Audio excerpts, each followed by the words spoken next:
안녕하세요. 만나서 반갑습니다. 역사가 김영준입니다. 한중의 근대사 삼국지 제95부 공친왕의 반격, 신유 정변이라는 주제를 가지고 오늘 여러분과 함께 할 겁니다. 1861년 9월 베이징으로 돌아온 공친왕은 비밀리에 열하에 있는 의기비와 연락을 취하게 됩니다.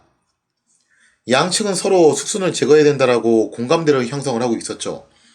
그래서 각기 베이징과 열하에서 정변을 준비를 하게 됐다는 거예요. 자, 그러면서 서로 이제 비밀 채널망을 구축을 해가지고 협조 노선으로 가고 있었는데, 특히 이번 정변의 성공을 위해서는 베이징에 있는 공친왕의 역할이 정말 중요했죠. 자, 그래서 공친왕은 숙순 일파를 제거하기 위한 거사 준비를 치밀하게 진행을 하고 있었습니다. 그리고 이제 같은 편이 필요하잖아요.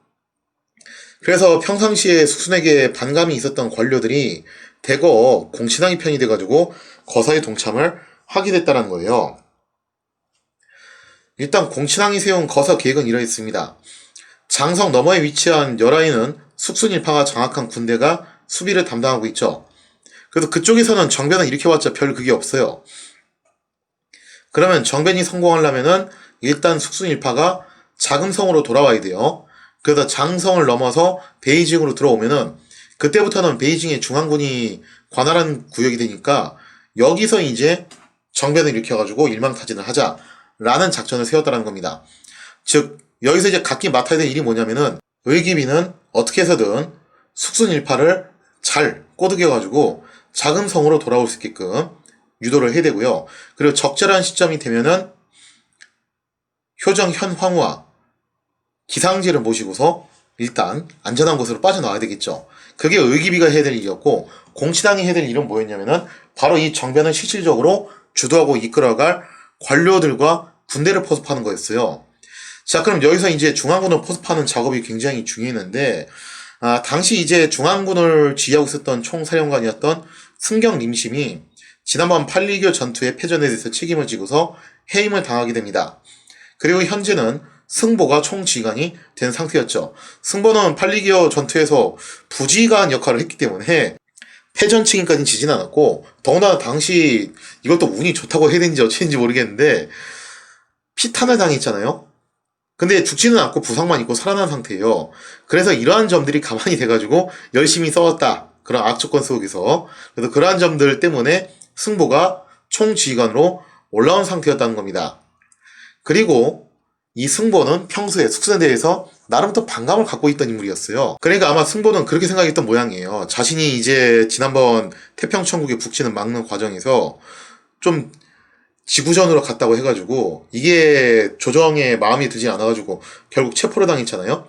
그때 그런 결정을 내려서 자신을 체포로 몰고 왔던 사람이 숙순일 것이다. 나름대로 이제 승보는 그렇게 판단했던 모양이에요. 그래서 승보 역시 숙순에게 나름 유감을 갖고 있는 상태였기 때문에 기꺼이 공친왕의 거병에 동참하기로 하면서 이제 병력 동원 문제는 수월하게 해결이 된 상태입니다. 11월 2일이 됐습니다. 모든 준비를 끝마친 공친왕은 의기비에게 환궁을 요청했다는 거죠. 숙순은 공친왕이 치밀하게 함정을 파놓은지도 모른 채 환궁 요청을 순순히 받아들이게 됩니다. 다만 숙순 입장에서도 만약의 사태를 대비해야 될 필요성은 있었죠. 그래서 일단 이런 식으로 이제 숙순도 나름 작전을 구사를 하는데, 보정 대신 8명 중에서 단화와 재원, 이 두 사람이 이제 이 중에서도 선임이에요. 그래서 가장 이제 숙순의 측근이라고 할 수 있는 사람들인데, 이 두 사람을 먼저 두 분의 태우를 모시고 기상지와 함께 열하를 출발하기로 했다라는 거죠. 그리고 숙순은 한풍제의 시신을 모시고 하루 늦게 출발을 하게 됩니다. 이렇게 이제 팀을 둘러 나눴던 이유가 뭐였냐면은, 만약에 혹시라도 뭔가 일이 발생했다 하더라도 보정 대신들 집단을 이렇게 둘러 나누게 되면은 한꺼번에 일망타진 당할 일은 없지 않겠냐. 한쪽이 당하는 사이에 나머지 한쪽이 대비를 하지 않겠냐. 그런 이제 계획하에 이런 식으로 나름의 대비책을 짰다라는 거죠. 숙순은 선발대로 출발한 단화와 재원에게 뭐라고 이제 지시를 내리냐면은, 자금성에 입성하는 즉시 군권을 장악해라. 이것은 굉장히 신신당부예요. 물론 단화와 재원 두 사람 모두 산전수전 다 겪은 보정 대신들인 만큼 공친왕 측이 불순한 움직임을 벌일 것에 대해서 충분히 대비나 하고 갔을 거예요. 우리가 정치짬밥이 몇 년인데 그거 하나 제대로 못하겠냐. 이런 식으로 생각을 하고 갔겠죠. 이렇게 해서 긴장 속에 기상지와 두태우를 모시고 간 선발대는 베이징 자금성에서 약 한 반나절 거리 떨어진 역참에 도달을 하게 됩니다. 이제 내일이면은 베이징의 당도할 터이고 여기서부터는 어느 쪽이 더 빠르게 움직이냐에 따라서 양쪽 집단의 운명이 갈리게 되겠죠. 그런데 이날 밤 뜬금없이 의기비는 단화 재원을 불러가지고 성대하게 만찬을 열어서 대접을 했어요. 그러면서 의기비는 상냥하게 웃으면서 두 대신에게 그동안 우리가 열하에서 껄끄러운 일도 많았지만 그래도 이러니 저러니 해도 함께 열하에서 고생을 한 동고동락한 사이 아니냐. 앞으로 자금성에 가서도 할 일이 산처럼 쌓여있을 텐데 거기 가서도 우리 한번 열심히 잘해봅시다. 그동안 고생 많았습니다 하면서 이렇게 생글생글 웃으면서 술을 따라줬다는 거예요. 그러니까 다나와 재현도 좀 당황스러운 거죠. 저 여자가 갑자기 왜 저러지? 그렇게 표독스럽고 아주 지독하게 권력에 집착을 가졌던 저 의기비가 왜 갑자기 우리한테 이렇게 잘해주는 거지? 하면서 갑자기 돌변한 의기비의 태도에 대해서 다나와 재현은 잠시 좀 당황을 했습니다. 하지만 어차피 내일이면은 자금성이 들어가서 권력을 장악하게 될 거고 그러면 모든 게 끝날 터였죠. 어쩌면은 의기비가 이쯤 되니까 그가 이제 집요하게 가져왔던 권력에 대한 욕망과 집착을 사실상 체념하고 자신들에게 이거 화해의 제스처를 내민 것이 아니냐 또 그런 생각을 했을 법도 해요.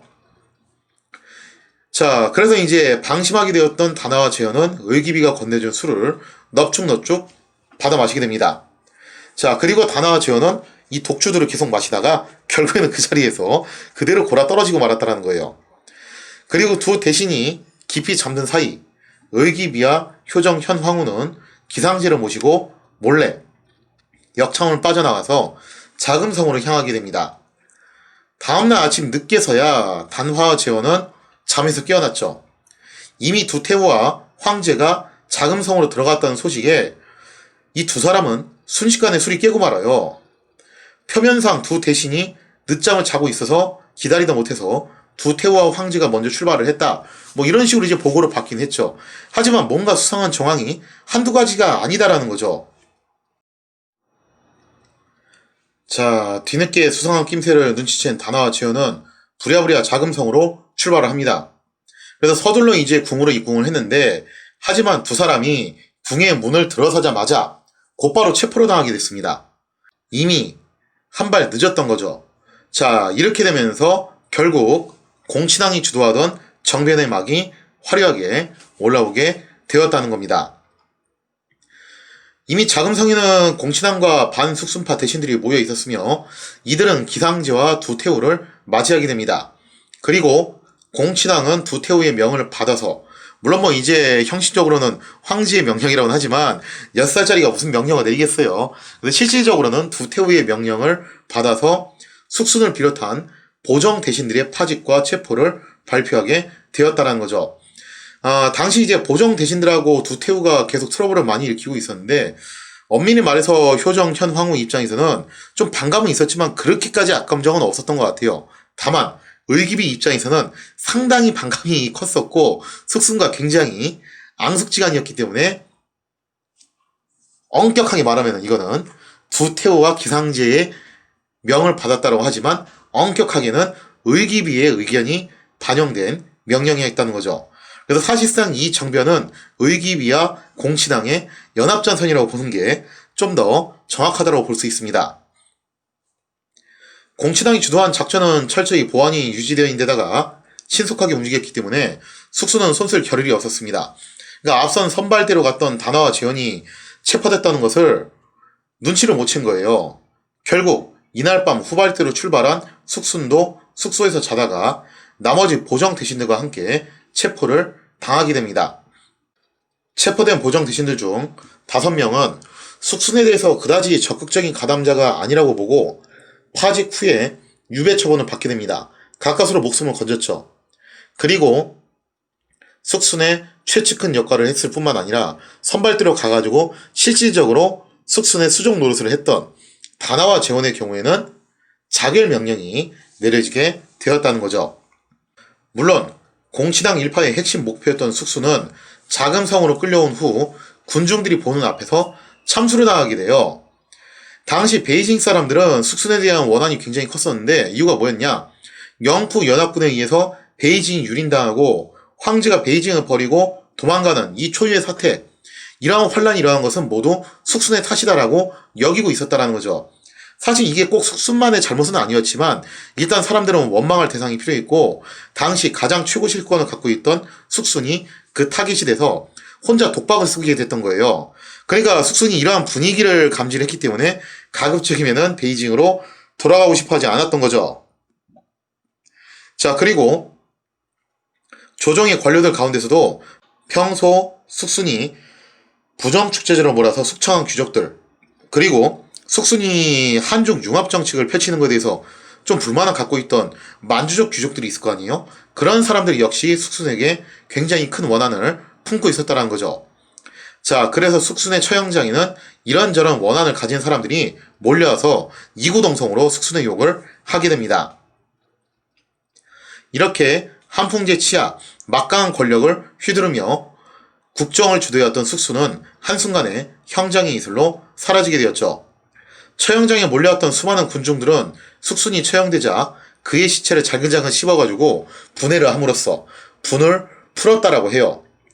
자, 이로써 숙순 일파가 제거되고 공친왕과 의기비를 중심으로 하는 새로운 연립정권이 탄생을 하게 되는데 세상 사람들은 이 사건을 들어가지고 뭐라고 얘기를 하냐면은 신유년에 일어났다고 해서 신유정변, 혹은 이때 당시 황제의 연호가 기상이었잖아요.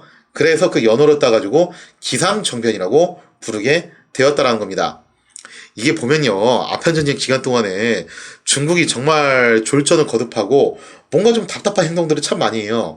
근데 이런 정변을 할 때는 그야말로 정광석화 같이 정말 신속하게, 도대체 중국인들을 두고서 왜 만만디라는 말이 나왔냐는 말이 무색할 정도로 그야말로 신속하고 정확하게 아주 깔끔하게 정변을 완성을 시켰다라는 거죠. 마침내 오랜 기다림 끝에 권력을 장악한 공신왕은 의정왕에 임명되어 정치를 주도하게 됩니다. 그리고 숙순일파가 정한 연호였던 기상은 폐지가 되어 그러면서 새롭게 동치를 연호로 정하게 되었죠. 그러면서 이제 동치제의 시대가 본격적으로 열리게 됩니다. 물론 그래봤자 6살짜리 얼라기 때문에 실질적인 정치는 사실상 섭정을 하고 있는 공신왕과 그 다음에 또 이걸 수렴청정이 공식적으로 있는 건 아니지만 거의 그 비스무리하게 갈 수밖에 없겠죠. 바로 의기비 두 사람이 이제 권력을 갖게 된다는 거예요. 자, 그리고 한풍제의 정비였던 효정현 황후는 자금성 내전의 동쪽에 거주하여 동태우로 불리게 됩니다. 그리고 동치제의 친모인 의기비는 자금성 내전에 서쪽에 입주하면서 앞으로 그녀를 서태우라고 부르게 되었다는 거죠. 이러면서 전설의 서태우가 탄생을 하게 됐다는 겁니다. 자, 이렇게 신유정변을 통해서 힘있고 강한 권력을 갖고 있는 황숙, 공친왕, 그리고 아주 권력에 대한 집착이 강한 어머니 서태후, 이 두 사람의 연립정권이 이뤄지게 되는데 뭔가 이게 역사적으로 봤을 때 그다지 썩 좋은 조합은 아니라는 거예요. 실제로 청제국 초기에 이 힘있는 황숙이 권력을 가진 사례가 있거든요. 우리나라하고도 좀 인연이 깊은 인물이었어요. 섭정왕 도로건이었죠. 그때의 대자비가 좀 떠오르는 느낌도 없잖아? 있다라는 겁니다. 아무튼간에 이렇게 해서 청제국은 새로운 체제로 가게 되는데 과연 새로운 체제로 단장을 하게 된 청제국은 이 난국을 잘 헤쳐나갈 수 있을 것인가? 거기에 대한 이야기를 하기 앞서서 이제 일본 쪽으로 넘어가도록 하겠습니다. 자, 일본 쪽에서도 이 정변에 준하는 움직임이 일어나고 있어요. 바로 사스마번이 거병을 하기 시작했다는 거죠. 과연 사스마번이 주도한 거병은 성공할 수 있을 것인가? 거기에 대한 이야기는 다음 시간에 이어서 계속하도록 하겠습니다.